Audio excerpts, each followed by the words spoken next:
Buenos días, lifters. Hoy es 16 de noviembre. Bueno, hoy voy a hablaros de algo diferente. Hoy me ha parecido curioso, a ver, sin más, simplemente para tratar un poco el tema y charlar aquí un poco.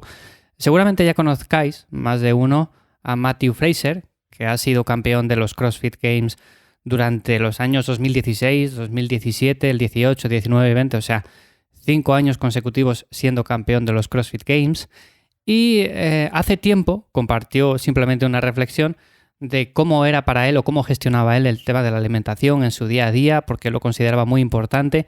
Y bueno, simplemente era para comentar un poco esto que nos dice, ¿no? Al final son cosas muy básicas, pero creo que todos deberíamos de reflexionar un poco en el día a día, porque a veces es cierto que nos obsesionamos demasiado. Y pensando en este tipo de personas que han sido atletas de alto nivel, que aún a día de hoy lo es, aunque creo que ella no entrena tan al extremo ni lo lleva todo tan fino o hilado, por así decirlo, es cierto que es un atleta que ha marcado un antes y un después en esto de los CrossFit Games y considero que es importante tomarle como ejemplo por lo menos para ver cómo ha llevado este tema, ¿no? Así que nada, ya sabéis como siempre antes de comenzar que me encontráis en ivyamazares.com. Cualquier cosa para contactar conmigo la tenéis ahí y también me encontráis en redes sociales. Si ponéis Iván Llamazares, pues por ahí me podéis ver.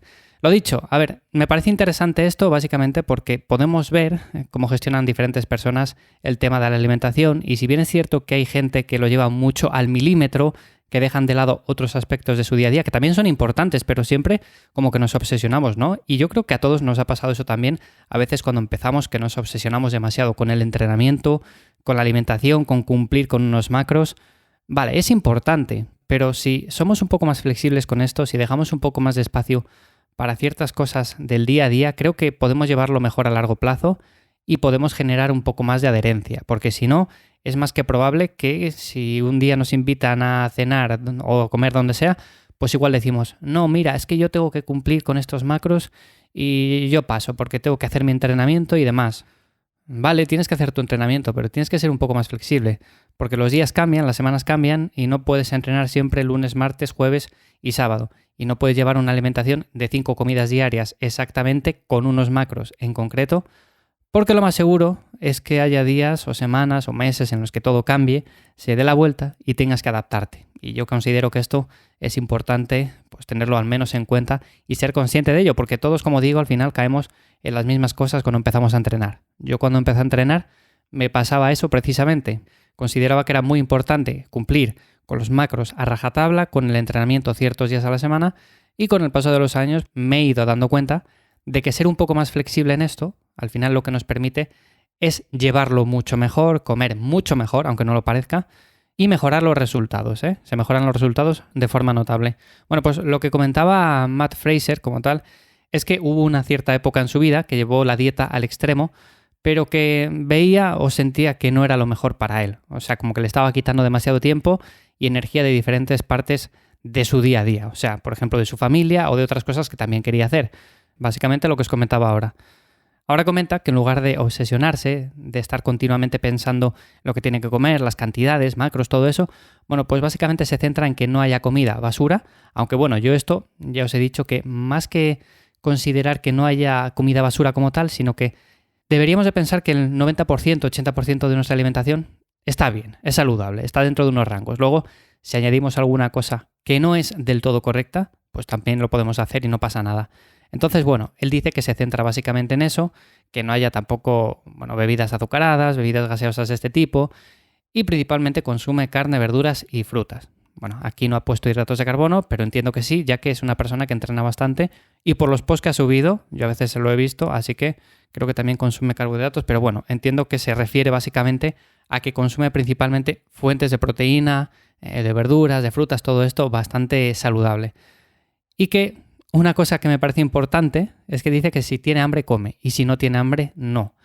Esto, si bien es cierto que se puede llevar a la práctica y todos deberíamos de tener en cuenta nuestra sensación de hambre, al principio si somos personas muy inquietas, personas muy delgadas y que nos cuesta ganar masa muscular, que estamos en una fase de volumen y decimos, oye, es que no subo, no hay manera. Aquí sí que en un principio deberíamos de forzarnos un poco a comer más de la cuenta, porque es cierto, o por lo menos yo la experiencia que tengo, es que muchas personas dicen, sí, yo como un montón, o sea, yo como, ni te lo imaginas. Y luego realmente, si lo contamos, pues ¿qué es? Igual 1800, 2000 calorías, igual necesita 2800. Al principio cuesta, y cuesta asumirlo, pero bueno, es algo que hay que pasar. Y sí es cierto que cuando llegas a ese nivel que tiene ya este atleta, pues seguramente no te haga falta hacer eso porque ya tienes todo bastante regulado y si tienes hambre sabes que tienes que comer, sabes lo que tienes que comer y si no tienes hambre pues directamente no comes y ya está, porque ahora mismo si no está en ese modo ultra competitivo pues tampoco va a pasar nada. Por último, otra cosa que también comenta y que también hay que recalcar es que en líneas generales considera que lleva una alimentación bastante flexible, que evita alimentos envasados, aquí considero que se refiere a ultraprocesados, y que mantiene también a la semana o cada cierto tiempo esa comida trampa, ese cheat meal, en el cual simplemente incluye alguna comida que esté fuera de estos alimentos que he comentado anteriormente, que sean comidas más procesadas, como por ejemplo el chocolate y demás, y de esta manera puede generar más adherencia y no va a perder ni rendimiento ni va a perder nada. De hecho, incluso puede que la aumente. Así que estas son básicamente las reglas o por lo que rige la alimentación este atleta que, como ya os digo, ha marcado un antes y un después en el CrossFit, ha ganado 5 años consecutivos y por lo tanto considero que, bueno, deberíamos tener en cuenta también a personas que si llegan a esos niveles llevando la alimentación de este tipo, pues nosotros que somos personas amateurs, que entrenamos simplemente por gusto, para vernos mejor, para mejorar un poco nuestro físico y demás, pues considero que también deberíamos más o menos de llevarlo de esa manera, no ser tan estrictos y duros con nosotros mismos. Así que nada, esto es lo que quería comentaros un poco hoy. No sé la opinión que tenéis vosotros, me gustaría también que me lo comentarais, lo podéis hacer en ivyamazares.com/contactar, también en iVoox, en los comentarios, en Instagram también, en cualquier plataforma. Y sin más, nos escuchamos de nuevo mañana aquí. Que paséis un buen día. Chao.